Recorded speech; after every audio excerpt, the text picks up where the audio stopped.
Dear children, do you like stories? Today, let's read a story, The Monkey and the Crocodile. This story gives a message that we should not trust anyone blindly. We must think before taking any decision. This message has been conveyed through a friendship drama between a monkey and a crocodile. Let's read the story. The Monkey and the Crocodile.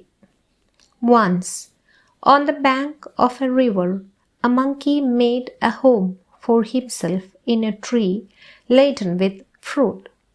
He lived in it happily, eating to his heart's content the fruit of his choice. The monkey was happy but lonely and wanted a companion to talk to and share the fruits with. But there was no one around, not even another monkey, till one day a crocodile appeared on the riverside. "Hello there," said the monkey. "Do you live in this river? Would you like to eat some fruit?" "Good morning," replied the crocodile politely. "I didn't come here in search of food for myself and my wife. Nice of you to offer me fruit." So, dear children, what are they talking? A monkey lived on a tree laden with fruit. He was able to have fruit as per his heart's desire. That means if any fruit he likes to eat, he can pluck it and eat it. He didn't have any friends to talk to, so he used to feel lonely. One day, a crocodile came on the riverside. Monkey asked him if he lived in that river and if he would like some fruit. The crocodile softly wished him good morning and told him that he came there in search of food for himself and his wife. The crocodile also expressed his gratitude for offering him fruit. So, let's now move on to the next paragraph. The monkey plucked some from the nearest branch and threw them down. The crocodile found them delicious. "Thanks," he said. "May I have some on my next visit?" "Certainly, as many as you like, and some for your wife too," said the monkey. "Do come again. I'm rather lonely here." The crocodile visited the monkey regularly and ate the fruits which his host threw down. He took some home for his wife. The monkey and the crocodile were now the best of friends. They talked and were never tired of talking. They talked about birds and animals, about the villages nearby, and the difficulties villagers faced in raising good crops for lack of rain. See, the monkey plucked and threw some fruit to the crocodile. The crocodile found it very tasty, thanked the monkey for it, and asked if he could have fruit on his next visit too. The monkey assured that he could have as much fruit as he wished. He also asked him to visit again. The crocodile started visiting him daily.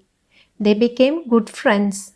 He used to eat the fruit thrown by the monkey and used to take some home for his wife as well. They both became good friends and talked endlessly. They talked about birds and animals, about villagers and their challenges in raising good crops because of less rain. See the next paragraph. One day, the crocodile stayed with the monkey longer than usual. His wife was annoyed, waiting and waiting for managing the little crocodiles that had just been hatched. She said, "Who is this friend of yours you are so fond of?" "Oh, he's a very nice monkey," he replied. "He lives on a fruit tree. He sends fruit for you every day. You don't expect me to climb trees, do you?" Hatched means process of emergence of young baby from an egg. Okay, see, one day the crocodile got later than usual to be with a monkey than usual. His wife got angry for waiting and waiting the little crocodiles all alone. It's not very easy to look after babies, you know. She asked him who was that friend whom he loved so dearly? The crocodile replied that he was a monkey and he lived on a fruit tree. It was he who gave him fruit every day. Oh, a nice monkey, I'm sure, replied the wife with obvious sarcasm. If you ask me, this monkey should be my food. I want to eat his heart so much. What a foolish thing to say, shouted the crocodile. I can't kill a friend, though I won't mind a monkey occasionally for a change of taste. Then what happened here? His wife replied sarcastically that the monkey was nice and she wished to make that monkey her food. The crocodile shouted in anger and said that he could not kill a friend, though for a change of taste he could have a monkey to eat. See the next paragraph. What's going to happen? Let's see. You bring him here, ordered the wife. I want to see him, so you can eat him. Never, declared her husband. His wife was furious and she dived in to hide herself at the bottom of the river, leaving the little ones to pester their father.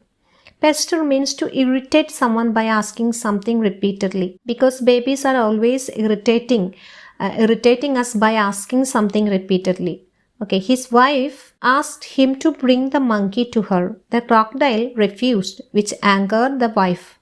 She plunged into the water, leaving the children to trouble the father. Okay, nice idea. See the next paragraph. The crocodile was in a serious dilemma. He loved his wife and was very fond of his friend too. Finally, he decided to be on the side of his wife. She was his life partner. After all, I know it's a sin to betray a friend, but I have no choice, he said to himself. I will invite the monkey home and hope for the best. Poor crocodile, right? Dilemma means to be or not to be situation where one has to make a difficult choice. See, the crocodile was in a difficult situation, as on one side it was his dear wife and on the other side it was his beloved friend. But in the end, the crocodile thought to be on his wife's side. He thought that she was his life partner. Though it was a sin to cheat a friend, he had no choice and therefore he decided to invite his friend. See the next paragraph. My wife wants you over for a meal, dear friend, said the crocodile when he visited the monkey next. You must come home with me today. Oh, with pleasure, said the monkey. I am no swimmer, but can ride on your back. And they set out. Then the crocodile visited the monkey and invited him home. The monkey accepted his invitation with pleasure and said that he was not a swimmer, but he could ride on the crocodile's back. They started their journey. In the middle of the river, where the current was the strongest, the crocodile could no longer hide his intention. Sorry, my friend, he said hesitatingly, but I have to go underwater now. I have brought you here to kill you. My wife cannot survive without eating your heart. Goodbye. Oh my God.